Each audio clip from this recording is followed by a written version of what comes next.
आइए digital currency को समझने से पहले हम बिटकॉइन को समझने का प्रयास करें। बिटकॉइन एक प्रकार का क्रिप्टो करेंसी है, विदेश से आया हुआ एक कॉन्सेप्ट है और इसका सबसे बड़ा कुछ मेरिट्स और डिमेरिट्स है। पहले उनको समझ लिया जाए जिससे इसके बारे में एक धारणा बनाने में हमें मदद मिलेगी। पहला कि इसकी कोई सेंट्रल अथॉरिटी नहीं है, इसमें कोई मिडिल मैन नहीं है, कोई दलाली नहीं है और बिटकॉइन की संख्या फिक्स्ड है जिसको कि माइनिंग के द्वारा निकाला जाता है, जो हम आगे बताएंगे। और ये पूरी डिसेंट्रलाइज व्यवस्था है और इसको आप मीडियम ऑफ एक्सचेंज के रूप में भी प्रयोग कर सकते हैं। अभी बहुत सारे प्लेटफॉर्म हैं जो बिटकॉइन में पेमेंट को स्वीकार करते हैं और इसको आप स्टोर करने के बाद इसका वैल्यू उस समय के साथ बढ़ता है, जिससे कि लोग जो है इसमें इन्वेस्ट करने पसंद कर रहे हैं। और इसके कुछ उदाहरण जो हैं, और इसको कुछ लोग डिजिटल गोल्ड के साथ भी कंपेयर कर, जैसे लोग आम भारतीयों में धारणा है कि हम सोना को रख लेते हैं, समय के साथ उसका वैल्यू बढ़ता है, जो कि अच्छा इन्वेस्टमेंट ऑप्शन माना जाता है। उसी प्रकार इसको डिजिटल गोल्ड की संख्या दी गई है और इसका कोई रेगुलेशन नहीं है। ये इसका गुण है और रेगुलेशन ना होना एक गुण के साथ अवगुण भी है, जिस पर हम आगे चर्चा करेंगे। कुछ और बिटकॉइन के बाद और भी कई सारे क्रिप्टो करेंसीज का चलन आया, जैसे पियर कॉइन, इथेरियम और नेम कॉइन। बिटकॉइन में जो बिटकॉइन प्राप्त करने की जो विधि है इसको माइनिंग कहा जाता है। माइनिंग एक सरल भाषा में समझा जाए तो इसमें एक आपको कॉम्प्लेक्स कंप्यूटर पजल को सॉल्व करना होगा और इसको सॉल्व करने के बाद ये आपका फिर ट्रांजैक्शन को वेरीफाई करेगा और उसके बाद जो है आपको बिटकॉइन का एक ब्लॉक दिया जाएगा जो कि श्योर और ऑथेंटिक होता है। यहाँ पर ये बात करने वाली होती है कि ये जो पजल का जो स्तर होता है वो डिमांड पर निर्भर करता है। यदि डिमांड कम है तो पजल का स्तर कम होगा और जैसे जैसे इसका डिमांड बढ़ता जाएगा पजल का डिमांड बढ़ता जाएगा। तो इस प्रकार जो क्रिप्टो करेंसी प्राप्त करने की जो विधि है खास करके बिटकॉइन में, उसको लोग माइनिंग कहते हैं।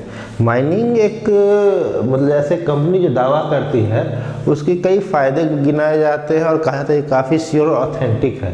कि इसमें सबसे बड़ी चीज़ है कि एक ब्लॉक का एक यूनिक फीचर होता है, इसमें किसी भी प्रकार की छेड़छाड़ नहीं की जा सकती है। और इसमें क्या होता है कि आपने जो बिटकॉइन का ब्लॉक लिया उसको अगले को बेचा, अगले ने अगले को बेचा, इस प्रकार ब्लॉक का एक चेन बनता चला जाएगा और हर स्तर पर इस पूरे चेन को वेरीफाई किया जाएगा और कोई भी पार्टी चाहे तो पिछली वाली ट्रांजैक्शन को वेरीफाई कर सकती है। और उसके बाद हर बार जब ये ट्रांजैक्शन होगा तो इसका एक डिजिटल इम्प्रिंट बनेगा और डिजिटल सिग्नेचर जो कि परमानेंट है, इसको हटाया नहीं जा सकता है। लेकिन ये कंपनी के दावे हैं, ये सही, जब तक सब चल रहा है तब तक तो ठीक है।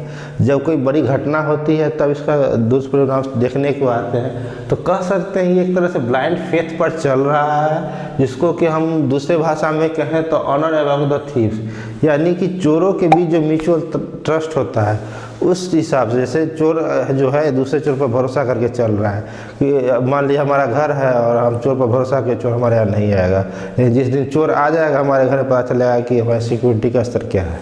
इसके कुछ डीमेरिट्स भी हैं, जिसमें सबसे पहला जो इसका डीमेरिट है वो है हैकिंग की।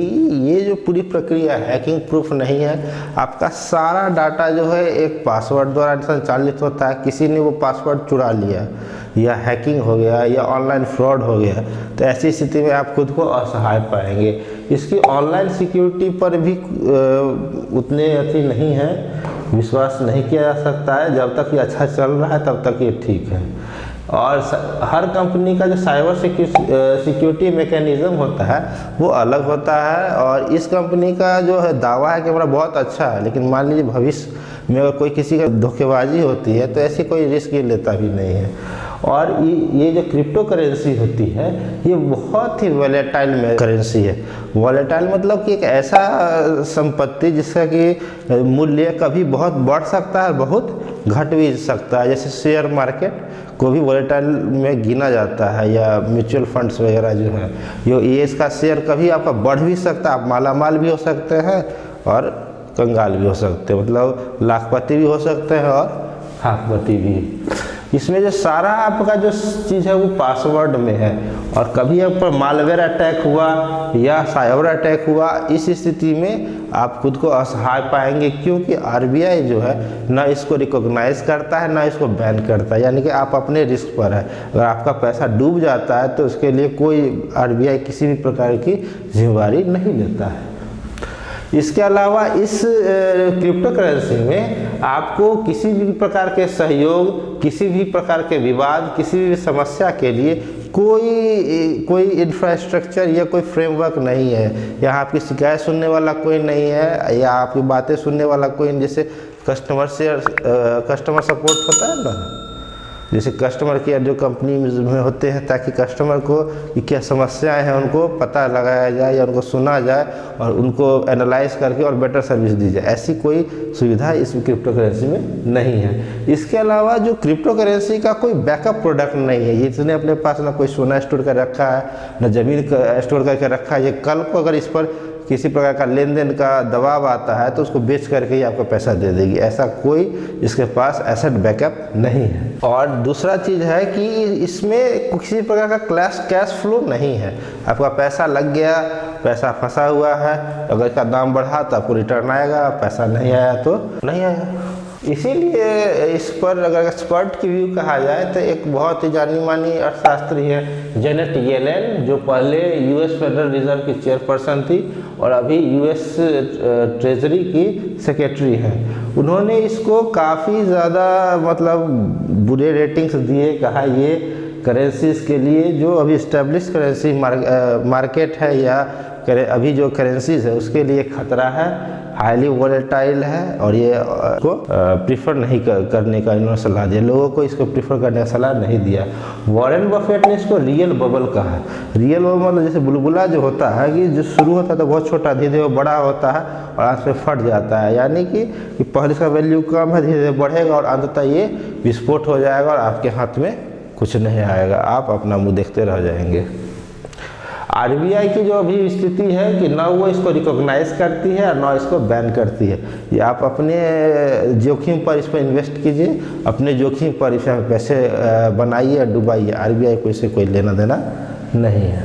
लेकिन इस क्रिप्टो करेंसी ने इतने सारे डीमेरिट्स के बावजूद एक नई राह दिखाई इकोनॉमी को कि जो व्यवस्था है वो कैश से कैशलेस भी हो सकती है। और कैशलेस इकोनॉमी की अपनी कुछ विशेषताएं हैं या फ़ायदे हैं। सबसे पहला फ़ायदा है कि ये लो कॉस्ट है। जैसे अभी जो नोट छपते हैं, सिक्का छपता है, उसको छापने में, उसको ट्रांसपोर्ट करने में बहुत ज़्यादा सिक्योरिटी और खर्च करना पड़ता है गवर्नमेंट को।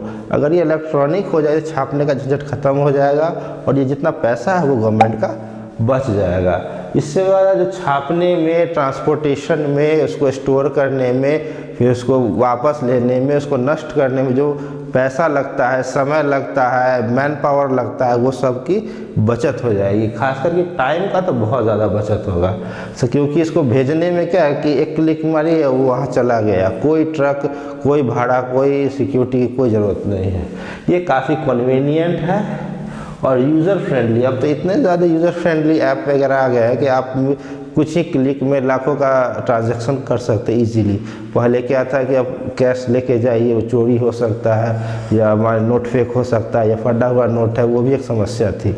और डिजिटल करेंसी आने के बाद ये काफ़ी आसान हो गई है और इससे वित्तीय समावेशन को काफ़ी ज़्यादा प्रोत्साहन मिलता है। जैसे पहले क्या था कि आप जो छोटे स्तर के लोग हैं, जैसे चाय वाला हो गया या आपका रिक्शा वाला हो गया, वो 5 रुपया 10 रुपया के लिए की चीज़ करता था, क्योंकि वो बेचारा गरीब आदमी 5 रुपया छोड़ नहीं सकता, आपके पास खुला नहीं है, उससे लड़िए। लेकिन जब से ये मान लीजिए फ़ोन पे आ गया है, गूगल पे आ गया है, तो आप 105 रुपया भेज सकते हैं, जिससे खुला का झंझट खत्म हो गया, पैसा उसके अकाउंट में चला गया, जिससे कि उसको भी सुविधा है, आपको भी सुविधा है। और इसके बाद इसका एफिशिएंसी काफ़ी अच्छा है और इसमें इनोवेशन की बहुत ज़्यादा संभावना है। कई सारे नवाचार इसमें किए जा सकते हैं और इसका रिस्क मैनेजमेंट भी काफ़ी इजी है। लेकिन इतने सारे को वो जो पुराना रिस्क है जो कि साइबर अटैक का, फ्रॉड का, वो बना ही रहता है, तो उसको अभी टैकल करना बचा हुआ है। देखिए, और आरबीआई इस पर लगी हुई है। देखिए कोई और अच्छा कदम आता है तो और बेहतर होगा।